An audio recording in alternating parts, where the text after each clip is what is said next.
I can re-ask that question during the episode if you want, but I I didn't know if the answer was going to end up being too personal. I'm not sure what answer I'm going to give you if you re-ask it. So I take full creative license in any of my responses.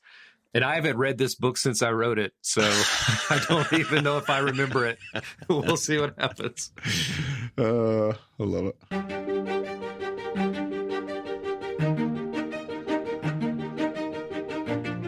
This is the Bama Podcast with Marty Solomon. I'm his co-host, Brent Billings. Today we are joined by Tommy Brown, author of The Ache for Meaning. He is a pastor and contemplative teacher with a bachelor's degree in pastoral ministry and master's degrees in divinity and management, and a former Little League baseball coach. Tommy, welcome to the show. It's my greatest, you caught me off guard. It's my greatest accomplishment. You threw that in there right at the last second. I was like, I have to include that. Yeah, you have no idea how great of a Little League coach I was. Just ask anyone in the city where I live. All time great. I've got to be in the top 1,000 of Little League coaches who've ever coached in my city. That's pretty good. That's pretty good. Well, if you want to add any other colorful details about who you are, family, hobbies, whatever else, like. Well, before we get to family, let's start with the important stuff. I love redfish fishing, and I'm a small game hunter. I hunt a lot of squirrels, and I'm thinking about mounting a squirrel sooner or later. A lot of men that I'm around, they mount, deer, but not one has ever mounted a squirrel so far as I can tell. So I'm thinking about doing that. But seriously, my wife, Elizabeth, and I have been married for over 20 years. It's somewhere between 23 and 24 years. And we have 2 children, Sari, who is going off to university in the fall, and then Seth, who is the reason for my Little League baseball coaching. He's up in middle school now, and it's a riot, man. Love my crew. So live near Destin, Florida, little city called Freeport, and have a lot of fun. Tommy, you don't even know this, but the church that I'm in Cincinnati now, but the church that I used to be at with Brent is still on the Palouse. A lot of people probably figured out what the Palouse is, but Northern Idaho. We worked with people that mounted squirrels. That was normal. Like we had a good friend that would make, he did pipes. He would make his own handcrafted tobacco pipes, and his father was a taxidermist. I can't remember if he was like a certified or just like on his own, but he mounted more than one squirrels that held a rack that would hold the tobacco pipes when he would go to different fairs to sell his. So yeah, mounting squirrels was like normal where we were from. That tells you where we're coming from. Whew.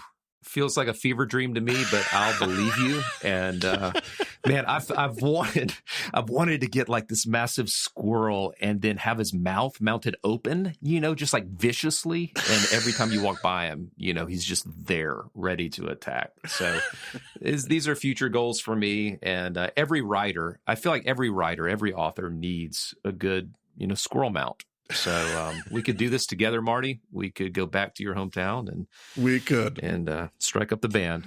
We could. I did not expect to see the formation of a brand new business venture when we started this recording. Brent, I felt like your role was to keep this conversation on track at some point in time. So I'm looking to you, my friend, just to help me get this out of the ditch. I will jump into that role. Absolutely. Yeah. Well, I met Tommy, and this is going to make a whole lot of sense based on the last 5 minutes. He was another one of those authors that I got to meet. A lot of our listeners have met half that crew over the last handful of interviews that we've done. Tommy was another one of those Nav Press authors that I got to meet at this authors retreat, like Derek, like Kat, a couple interviews that we've done recently. And he was another one. And the thing that I just immediately drew me to Tommy was just he was that personality in the room, and you've already seen and sensed his sense of humor. And I meet a lot of people that are fun and funny, but there are those people whose sense of humor just immediately draws you in a really disarming way that just connects you personally. And I just had made a new friend, and then come to find out this new friend actually writes really good books and has a lot of really good ideas. And that was all just a plus, a bonus. But that was where I got to meet Tommy. Tommy, did you know anything about Bema? Had you ever heard the name Marty Solomon before, or was I just the weird Jewish guy in the room when you showed up? You, before you were Jewish to me, you were bearded, and that's what drew me in. Yes. I actually came back from that retreat, Marty, and was talking about some of the people that I met there, and we have this small group of disciples that we meet every Sunday morning before church. Like an hour and actually 2 hours before church, and one of them, I was mentioning the podcast and mentioning your name, and she's like, Marty Solomon, and she just lit up. And so I was like, man, at that point I went to the podcast and downloaded the episodes and went through the sessions and whatever. Not all of them, there's plenty out there, but man, when I met you and when we got in your car, I forget what you were driving. I just remember that it was an impressive rental. It may have been a Tesla. It was an upgrade. A Tesla. I get these free upgrades. Lamborghini. I forget what it was. It was a Challenger. It was a Dodge Challenger. Humvee, Range Rover, as I recall.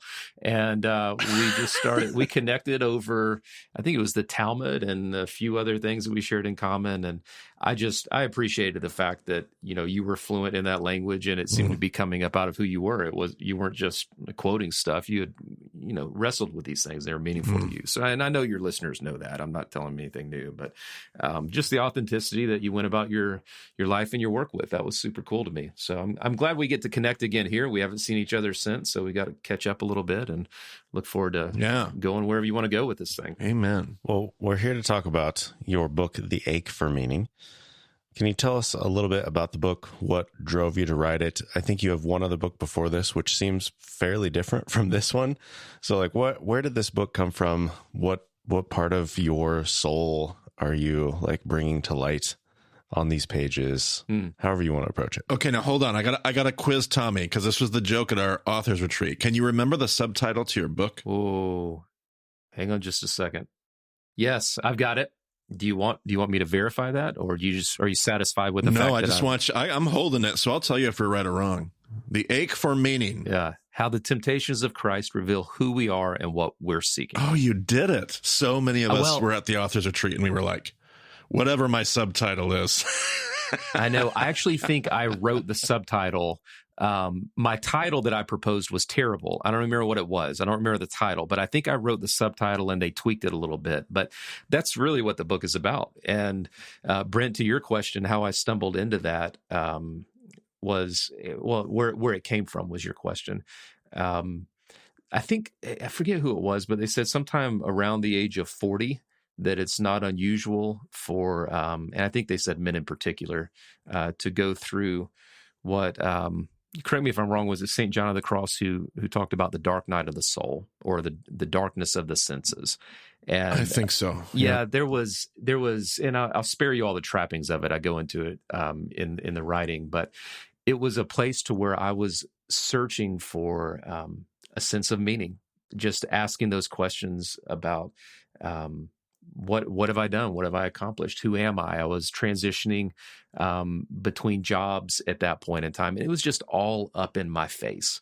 And there was a fair amount of depression that was mixed into that drink, and a good amount of just generalized anxiety. Thankfully, those things seem to have subsided. I can't really tell you why.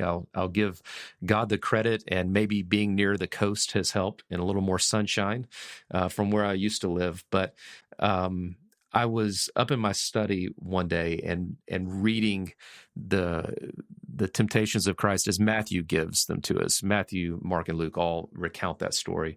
But I was reading Matthew's version, and it's as though when I read the temptations, which I had read dozens of times before, that I was reading them for the first time. But more than that, they were, in a sense, reading me. It was like when I was seeing the temptation to turn stones to bread, I was identifying with that sense of my own striving to make something happen, and I could go through all of them, but I think suffice it to say, sometimes when you read the Bible reads you, and that passage just gave language to the questions that I couldn't even name, and to the struggles that I was experiencing.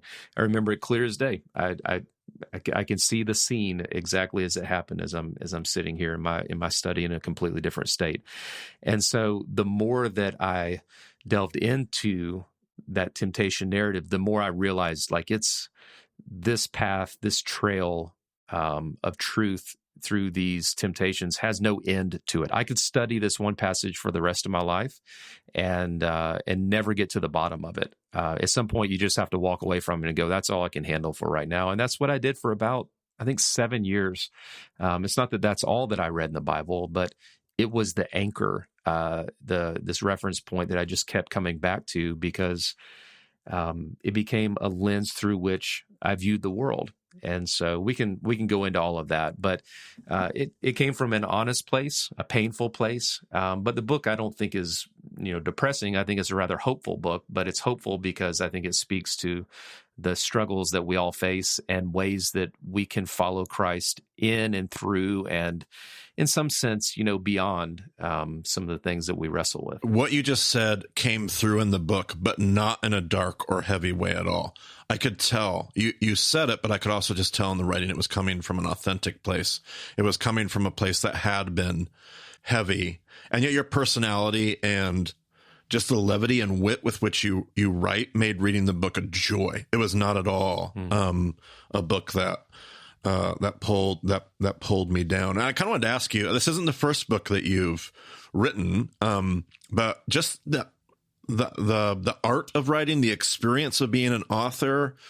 What has that been like for you as you've written books? How did this differ from your first book? Just give me anything about just like what it's been like for you. Do you love the work of writing? Does it do something for you? Does it reach a part of your soul? What is that like for you? It's prayer to me. I think it was Merton who said something like prayer is attentiveness to God. And so the writing process, which I include, as researching and then you're, taking notes based on what you've researched, and you have your little filing system. Every writer has his own, whatever that is. And, I had mine, and, eventually came to the place to where I would start writing, and then you're rewriting and editing and writing some more. And, you touch each word over a dozen times, you're continually in it. And that whole process to me it's a contemplative process. Mm-hmm. It's a meditative process. And so for me, there is no place that my mind feels more relaxed and at ease and focused than when I'm writing. I have my mind tends to be very busy if I just let it run its own course. But when I'm reading for things I'm going to write, or whenever I'm writing and thinking about the writing, I love that. It's something that I probably stumbled into it about in my 30s. I'm 45 now. So, it's just that place for me, man. I don't even know how to describe it, but it's a place of clarity and calm and focus. My first book was very different. In the writing process, I don't remember how different it was to write it. I just know that the topic was different. It was called The 7 Money Types, Discover How God Wired You to Handle Money. And really, it's a spiritual formation workbook, or a spiritual formation book in drag. It's really not like a financial management workbook or book. It's a book about the ways that we relate to money and how that reveals to us something about what it means to be made in God's image, so that we can use our resources for good and for God in the world.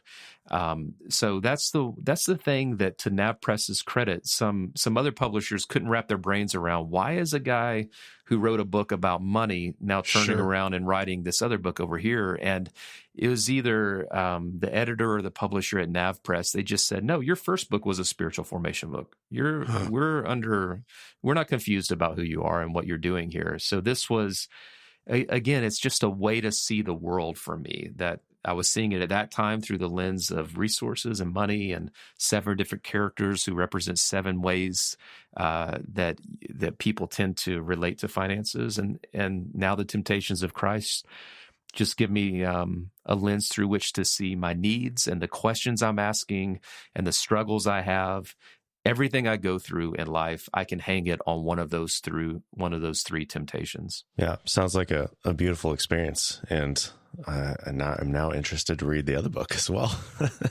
But in the Ache for Meaning, you relay an experience of going to a Jewish retreat center with a friend or two, and that's a question that we get a lot as far as like how do we engage the Jewish practices that we see in the Bible?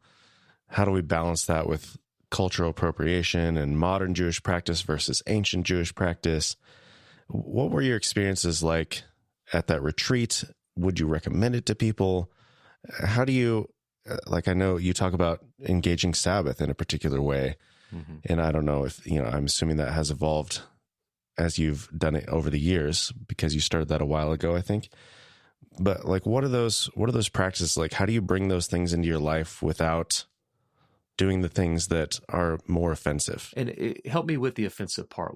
How would that, you mentioned kind of cultural appropriation. What in your experience have you seen as offensive? Yeah, I think one of the things that we chat about a lot is trying to listen to this, and it may be even a more orthodox outcry of, hey, can the Christians stop doing all the Jewish stuff like it's a game? Can you stop throwing Passover Seders? And I know from your experience, Tommy, we shared about you had this great relationship with a Jewish mentor. Yeah. I had similar experiences. And so you're being invited into this space that you get a hold with a reverence rather than maybe a loose oh, yeah, I want to do that too. Yeah. When I see that. The Jewish community is saying hey, that feels weird to us. Can you be careful with how you're handling that? I've never had that experience, so I can't really speak to that. I've never had any Jewish person say to me, it feels like you're just trying on the clothes without, becoming the person, that up underneath all of that bears the identity. When I went to that retreat, I did it while I was in divinity school. And so it was during, let's see, the names elude me, Marty, so you'll have to help me with it. Is it Shavua? Is that Pentecost? Is that? Yeah. Okay. Shavuot. Yep. So I was there for that feast, and me having a Pentecostal background, they had never heard of Pentecost, and I had never heard of Shavuot. So me and some of the people I met up there were introducing one another to our differing experiences of the same thing. Now, when Christians look to Pentecost, they look to the upper room. When Jews look to Pentecost, they look to Mount Sinai, to the giving of Torah at Mount Sinai. But there are these fascinating traditions, and we could talk about this for a long time. But in the Jewish tradition, it's told that God spoke in 70 languages or 70 tongues at Sinai, and that each person could hear in a way that made sense to them. And there are various other traditions, but any Christian who's read the book of Acts should hear within that story of the Christians who were in the upper room and speaking. Yeah, no kidding. In such a way that the people who were gathered from all around the area, that they could hear as well. And so I went on this tangent, which is what I do. And my question became, well, was the miracle about the speaking or the hearing? Because was God speaking in a way that they could hear, or were they hearing in a way that on which end was the miracle? And so I wrote a term paper about that, and I kept developing it over time. And while I was there for that feast, I met a rabbi named Arthur Kurzweil. I didn't know it at the time. He's a big deal in the Jewish community. He wrote the Torah for Dummies, and he wrote another dummies book. But he was also kind of I'll use the word godfather of the Jewish genealogy movement as well. So back in the 70s, I think he wrote the book on tracing your Jewish genealogy. And I just fell in love with him. I've never met somebody that I connected with more quickly than him. And we had dinner that first night together under this, kind of big white tent, and then we had dinner the next night, and then I think we would email back and forth, and we would talk once every couple of months. And whenever COVID hit, he he offered to me, he said, I've got nothing else to do except for stay home. Do you just want to talk every week? And so we've talked once a week now since the beginning of 2020. And I've got to tell you, like, I think if I were to ever say something offensive to him, he would just receive it and turn it around and offer me a better way, like as a gift of grace. Like, hey, I know you're ignorant, Tommy. I love you so much anyhow, and let's keep going. Yeah. He's never been anything but gentle and generous. So if I've ever done anything like that, he's wise enough and discerning enough just to sit with me in my ignorance. And I'm sure that I have broken 1,000 rules, as it were, but he doesn't seem to be the type of person concerned with rules. He's everything that I hope to be whenever I grow up. And I mean that. Like he's not a messianic Jew in that sense, but there is a connection with him on the thing behind the thing, on the truth beneath all of the doctrines that we've created, that he has my heart and I have his, and I would die for him, and he would do the same for me. And so that experience, it's like I lived several months inside of just a few days, and I thank God for it, because I wouldn't be who I am without having. Was it Paul who said that the Jews are the roots and the Christians are the branches that are grafted in? Did I get that about right? Yep. And I'm just happy to be on the vine, man. Yeah. So, and I'll do anything I can to make that relationship stronger and better. Yeah, that's absolutely what I got from reading the book, was just this beautiful, open, gifted experience of, being around this other group of people. So I was just intrigued by that. And even, is he the one who gave you your first Sabbath practice? No. So this is... because that was the same kind of idea of like absolutely. Taking your question, turning it around. You said, what do I need to make sure I don't do to practice Sabbath? And they're like, no. Yeah.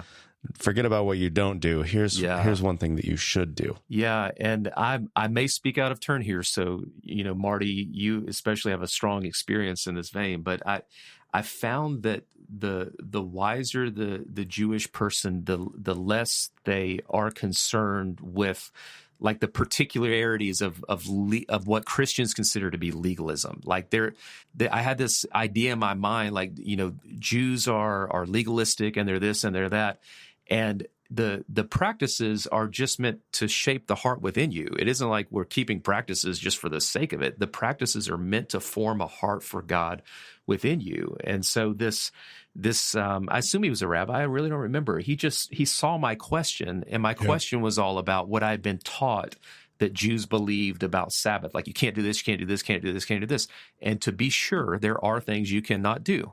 And there are things that you should do, like have sex is one of them. And so, I think a lot of Christians, whenever you bring that out, they're like, oh my goodness, like we're practicing Sabbath starting now, like this could save my marriage. But I think sometimes Christians think that Jews are all about the form of it, and they lose the heart, but that hasn't been my experience at all. And so this man saw who I was and was like, you know what, man, here's what you need. And he gave me the prescription that I needed.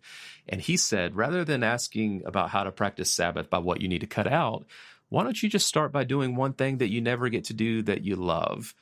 And so that's when I came home and sat down with our two kids and, my wife. We were just having dinner. I was like, what's one thing that you guys would love to do you never get to do? And my kids came up with crazy ideas. One of them was like, I want to ride a spotted unicorn who poops Skittles. I forget if that was my son or my daughter. I can't remember. And the other one's like, I want to go to Disney World every Sabbath. We live in North Carolina. And I thought, that's not happening. And then one of them said, let's just eat outside. And I went, we can do that. It's free. It's easy, and the other one was like, let's do it. And so we started just eating outside on Sabbath. And then we started cooking our meals outside over an open flame. And then it just evolved, and I got all kinds of good campfire cookware. And, I was making all kinds of non-kosher food on Sabbath. I didn't try and dial in at that level. And I don't mean that disrespectfully. I just had to start where I was, know? And so I'm doing this, and all of a sudden the days just start slurring along.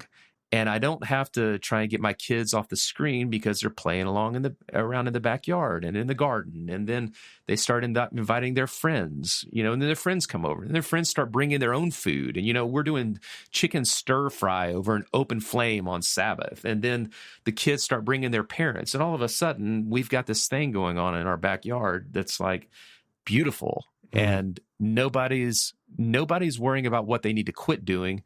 And everybody's absolutely fulfilling the spirit of Sabbath, which is to pray and play, as Eugene Peterson says. And so it evolved. It has continued to evolve as your kids get older and they get cars and jobs. And, I talk about how we can go about that in the book. But it was a real joy for me. And that man, that nameless Jewish guy knew exactly what he was doing whenever he told me, do one thing you never get to do and see what happens. So, and, then I write about in the book how Sabbath is a way forward through the first temptation and, how it centers us and calms us and syncs us up with the rhythm of creation again. Yeah, I think there's wisdom in both of those two Jewish individuals you spoke of in those two stories. I think there's wisdom that it transcends that. I mean, we could learn from that as Jesus followers. Obviously, the first being the ability to not be offended, to be able to take something and just graciously turn it into something, to save people. I mean, it's such a big rabbinical idea too, to always save somebody's face, to preserve their dignity, you take on your shoulders what could be shameful. You absorb that so that they can be honored. And then this other individual that has this awareness and this openness to be able to take something and just spin it around, turn it the other direction. And just by that simple, like if Christians got better at that, rather than being so animate about our static codes, whether they're moral codes or behavioral codes or traditional expressions, but if we could learn from that wisdom of, of course that's your code and that's your expression and that's your tradition, but right now you're with another individual and there's a way that you can interact with them that turns this whole thing into something else, and it's beautiful. I think there's a lesson to be learned there. But to keep going into this book, it really was just a brilliant discussion in the temptation stories of Jesus in the wilderness. These three temptations, like they really do encapsulate like some of our greatest fears and insecurities as people. But I'm assuming because of that, you've probably got a chance to hear a few, if not a ton, of just meaningful stories of what other people have found in this book. What are some of the more meaningful things you've heard that readers have encountered in their own journey of unpacking this, Tommy? I took a group of people through each chapter as I was writing it. And so we met on Saturday mornings through Zoom, and they were very generous with their time to have read a chapter in advance, and then they would sit down with me and give me their feedback on it. And I told them I'm not looking for grammar, feedback. I'm looking for like heart level feedback. What connected that is with brilliant, you? Tommy. That's fantastic. I love that idea. I forget who I stole it from, but it works for me. And okay, good. I like that. And what resonated? Where did it drag? Where did you get bored? Where did you find yourself just wandering off? And what surprised me, and it happened several times, is people would start saying things like, when you wrote blah blah blah blah blah blah blah, and it just I would think to myself, I never wrote that. I didn't even write those words. And what I realized after that happened 2 or 3 times to me was people were entering into the stories and finding themselves in the story. And so what is most particular about our needs, our struggles, our anxieties, our fears, our insecurities, those are actually the most universal things. So I tell a lot of stories in this book, and they're personal stories, and I sat with each story and really just stared at it enough to say, is this story the one that is going to allow people to enter in and find their own story inside of my story? And can I tell the story of Scripture in such a way that people can enter into the story and find their own story within the great story? And that to me is the invitation, is I don't just want to tell my story for the sake of making a point or an illustration. That's stupid and self-aggrandizing, and it's terrible. What I want to do is tell a story that in my story, people can say, I feel echoes and resonances of that inside of my own heart. So that, I could give particulars, but the particulars to me are less important than that was the most surprising part of the whole thing, is when people read it. Some people will with tears in their eyes. I tell a very painful and honest story about pregnancy loss. And whenever people read that story, some people are like, yeah, man, thanks for the honesty. I appreciate that. Some people latch on to the theological, just the challenge of, if you believe God, is all knowing and all powerful and everywhere present and all loving, why does a good, all loving, everywhere present, all powerful God take the time to create a baby in its mother's womb that is then going to die before it ever escapes the womb and into the world? We experienced that, and I wrestled with that and unpack, how I had to wrestle with my own definition of what omnipotence means. That just because God has all the power and is all powerful doesn't mean that God is down here, manipulating things to where, like, yeah, we're going to kill this baby. Okay, that I really had to wrestle with that theologically. But there are other people who read it and then they share their own stories, So that's a heavy moment, and I hesitate to even bring it up because it makes the book sound heavy. But people can find in my stories, whether they're about coaching baseball or fishing or being out in the woods hunting or whatever it is, I just want them to be able to find their own story inside of it and connect with God in it. That's beautiful. And that story seemed like a catalyst for much of what came after it in this book. Like, this comes out of your life experience. Marty talks about how practical the book was, is I think the word he used. And like, you have the 3 temptations, when the 3 parts of that, but then you have this 3-phase formula of looking at the temptation and the invitation and then a spiritual practice to each temptation to help us find a better way forward. Were those spiritual practices like something that were just a passion of yours that you like molded into this formula, or did those practices come out of your study of the temptations? What was the thing that brought those about? That's a great question, Brent. One of the commitments I made to myself, and I think I even say this in the book, is I'm not going to offer anything that I haven't personally experienced and found to be true.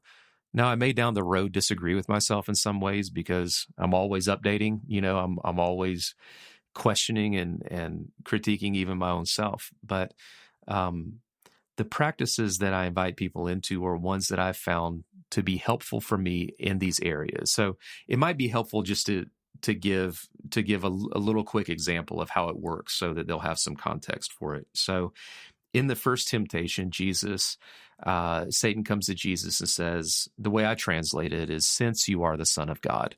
It wasn't a question of if, because he knew who he was, but in the Greek, it's probably better translated, since you are the Son of God, turn these stones to bread. And Jesus says to him, man doesn't live by bread alone. He lives by every word that comes from the mouth of God. And that retort is an echo, as you guys know, and as your listeners will know, it's an echo from, I think it's Exodus 16 or thereabout, 16, 17, when God is raining the manna from the heavens, and they have to learn to trust God, the daily rhythm. They're gathering enough for that day, and on the 6th day they gather twice enough. On the 7th day they don't gather anything. But that story is essentially at its core, it's about many things, but it's at least about learning to trust God. So what we do in the first temptation is we realize that's the temptation to strive and make something happen. Well, what mindset do we need whenever we're striving, whenever we're white-knuckling our way through life, whenever just gritting it out and feeling like I've got to make this happen, I've got to push through? And there's a difference between striving and just hard work, and you know it in your heart, and that's all about the intention that you have. But you move from striving into trusting. That's the mindset that Jesus embodied. Nobody trusted his Father more than Jesus did. Nobody's ever trusted God at the level that Jesus has. And then the practice that I offer in the book is Sabbath. So Sabbath is essentially about taking our hands off the wheel of our life and saying, God can run the universe without me. I'm going to trust God. I'm going to not strive for what might be or worry about what it has been. I'm just going to spend the day as Rabbi Heschel taught, in the palace of time. This is the queen of days, and I'm going to entertain this day and focus on God and God's goodness. So the Sabbath is what helps us to trust, and trusting is what guards us against the temptation to strive. And really, the temptation to strive is about our human need for security and about us asking the question, will I have enough? We're all asking 3 questions. I go into them in the book. Will I have enough? Am I enough? Do I matter? I just took you through the first one. Will I have enough? That's the question up underneath the first temptation, to strive for security. You counteract that with a mindset, which is trust. You develop that mindset through Sabbath keeping. And I do that with each of the 3 temptations throughout the book. So the thing that's important to me, I don't want to just give people ideas. I want to give them a way to grow in Christ. I want to help them become more truly human people. And for me, when I find myself tense about something, anxious about something, when I'm in a situation, I ask myself, okay, what's the need that I'm really dealing with here? Is it the need for security, which is the first temptation? Is it the need for approval, which is the second temptation? Or is it the need for like power and control, which is the third temptation? Sometimes it helps to have questions. The question I may be struggling with is, will I have enough? That's security. Am I enough? That's approval. And do I matter? Making my claim in the world and my mark. That's power and control. So when I'm going through something, I send myself into that exercise. Tommy, what need are you dealing with? What question are you asking?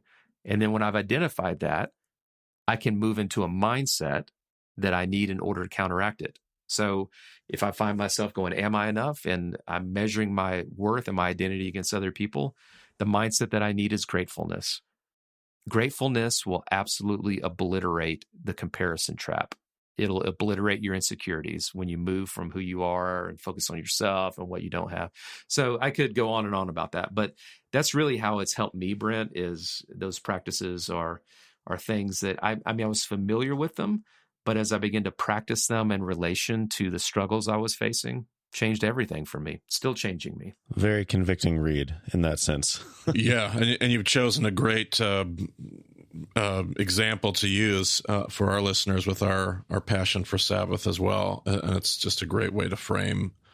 Was it Brueggemann that wrote Sabbath as Resistance? Like, Sabbath is just such a powerful practice to unwind so much of the idolatry that we have. So many of the temptations that we have, particularly in our world, in our own context today. It's far from this practice of antiquity that's kind of dusty and irrelevant. It is such a powerful practice. So a great one to pick. Beautiful. Yeah. So Tommy, just to start to wrap this up, are there any other things that you are aware of, resources you'd like to? We've talked about the book you've written before, your first book. Are there other projects you're working on? Is there anything that people need to know about, or ways that they can help you and what you're passionate about? Or like, this is your opportunity to be like, this is this thing that the world needs to know about.